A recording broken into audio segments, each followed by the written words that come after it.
What's going on, everyone? Welcome back to my channel. This is Kringle Talks Football. I'm Chris Kringle. Before I go any further, as usual, if you're new to the channel, hit the subscribe button, hit the notification bell. Every time I upload a video, you'll be notified. Follow me on Twitter, follow me on Twitch, follow me on my podcast journey. Kringle Talks Football available on all platforms.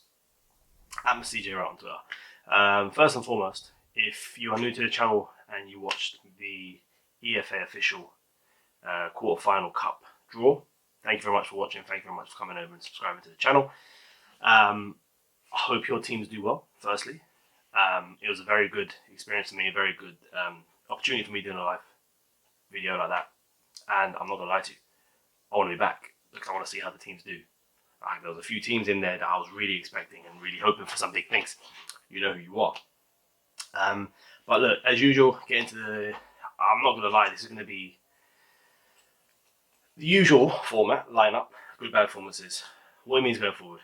And then a bit of a touch on just what I'm thinking is a real shit show from the officials and of the balls up that VAR are causing game after game, time after time. So look, listen, let's get into it.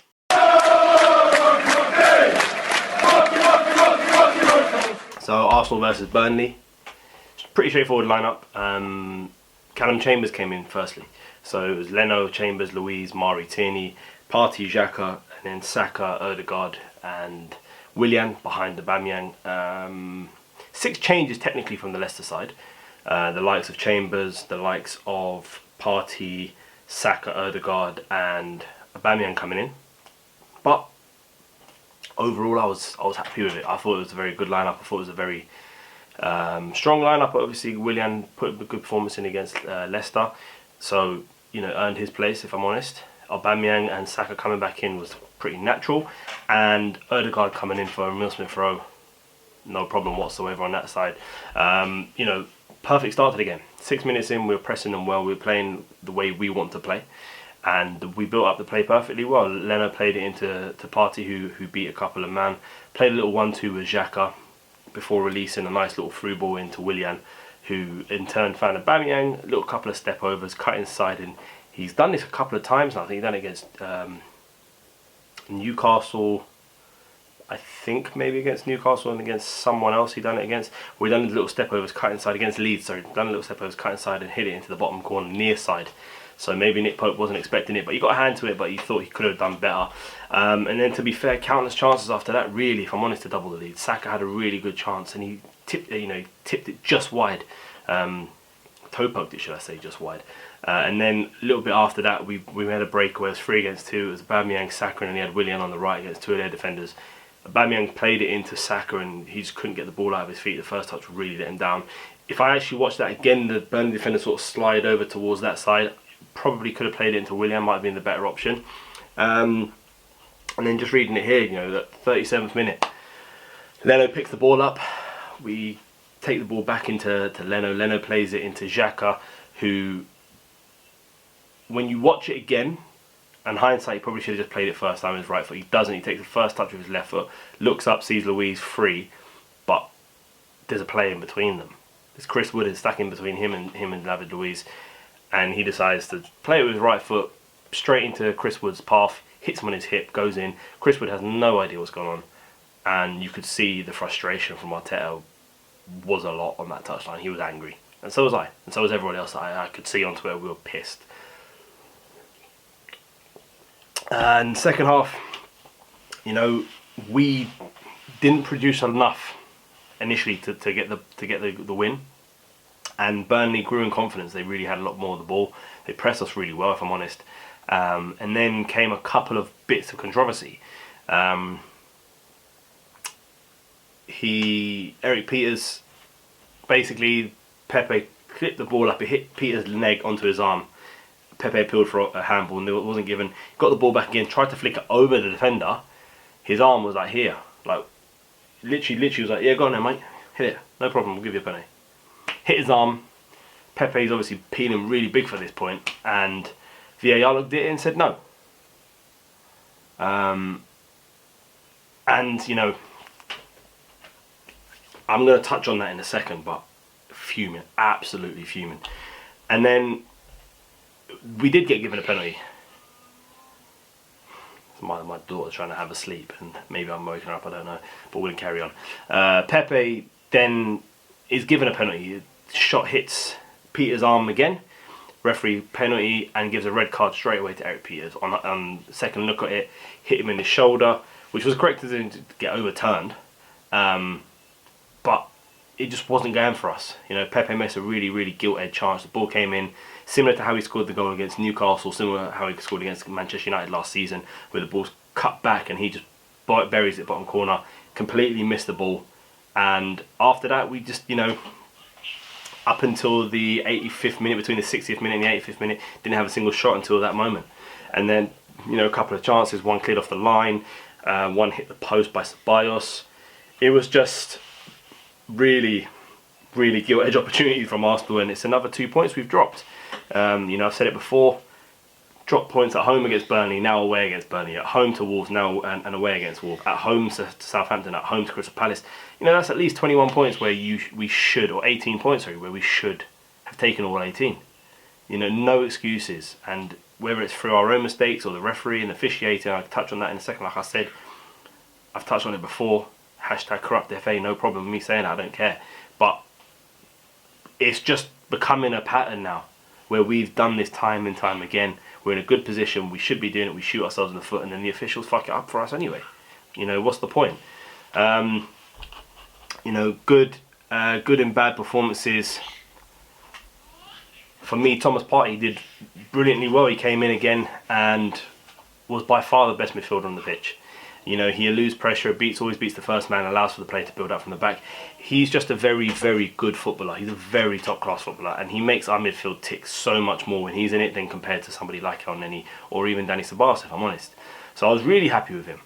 And then Pablo Mari is slowly becoming that first choice left centre back. He's so composed on the ball, so smart with the ball, and he knows what to do. He knows when to play the ball, he knows when to play it long or play it short, and he just reads the game really well. So I was really happy with him.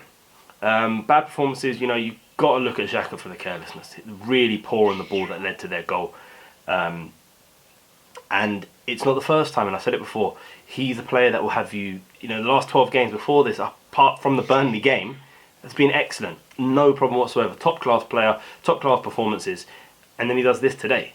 You know, this is the kind of stuff he needs weeding out of his game, and hence why we need to look for a new centre midfielder to accommodate Thomas Partey. A video I'm going to touch on in a few weeks' time of who I think we could look at, etc. And then after that, I thought, honestly, as much as he's been our star boy, but Bukayo Saka was really poor this game. You know, missed two really gilt-edged chances, or missed one really gilt-edged chance, and had an opportunity to take it on under pressure, and he just couldn't get out of his feet. And then second half, he got booked very silly, very sloppily, and then after that made two really bad challenges where, if he hadn't have been booked already, probably would have got booked. Possibly could have given away a penalty. I don't know if VAR actually looked at it, but it looked quite on the borderline.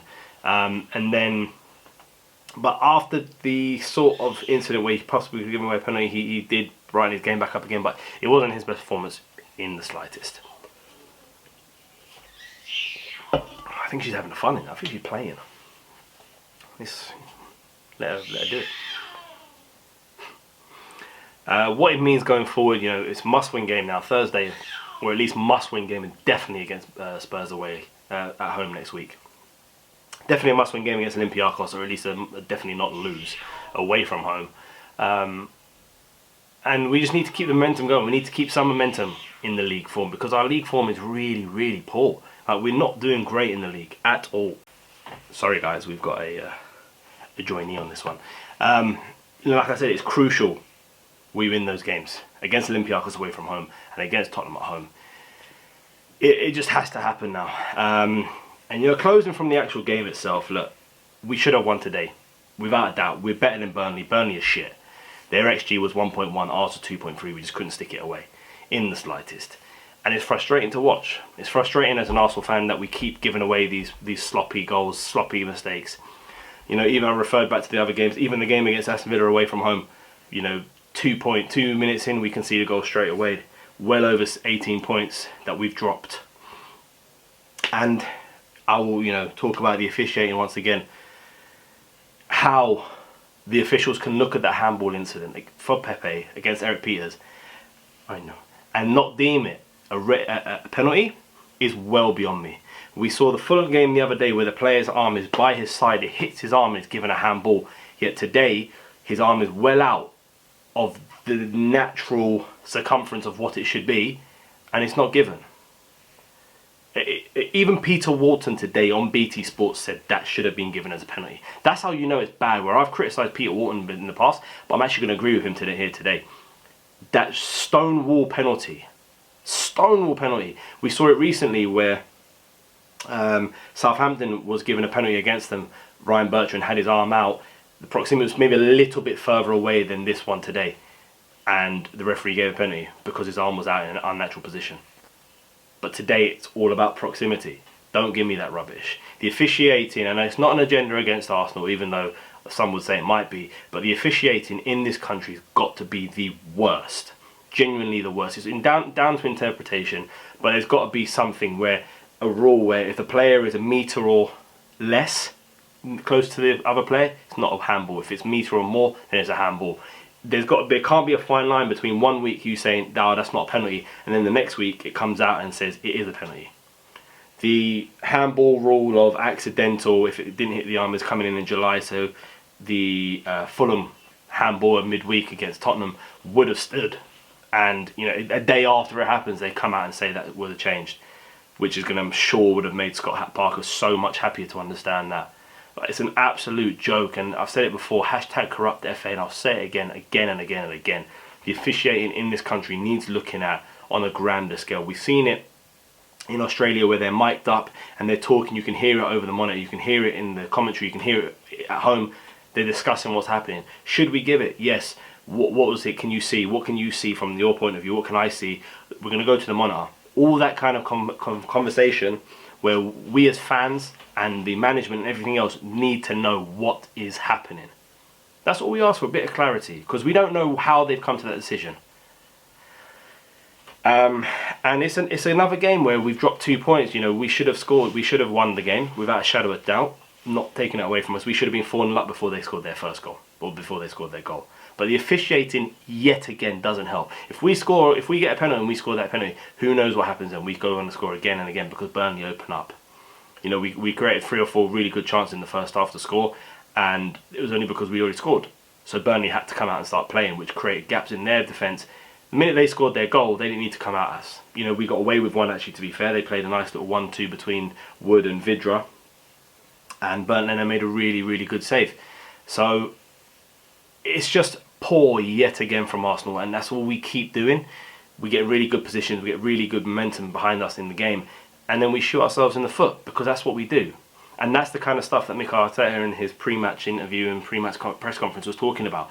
Cutting out these kind of mistakes, making sure that we're ruthless enough, that when we are 1-0 up and we have got 2 or 3 gilt-edged chances, we take all of them. Not 1 or 2, we take every single one of them, and then we don't lose concentration. But guys, I'm going to leave it there because she's getting a bit restless. I'm going to put her into bed, see if she's going to be okay. If you're new to the channel, like I said, hit the notification bell. Every time I upload a video, you'll be notified. Subscribe, of course. Follow me on Twitter, follow me on Twitch. Hit me up on the podcast as well. My platform is Crinkle Talks Football. I will talk to you soon. Hopefully after the Spurs game, I'm going to try and get a Tottenham fan on to have an interview with him about the game on my podcast. Until next time, guys.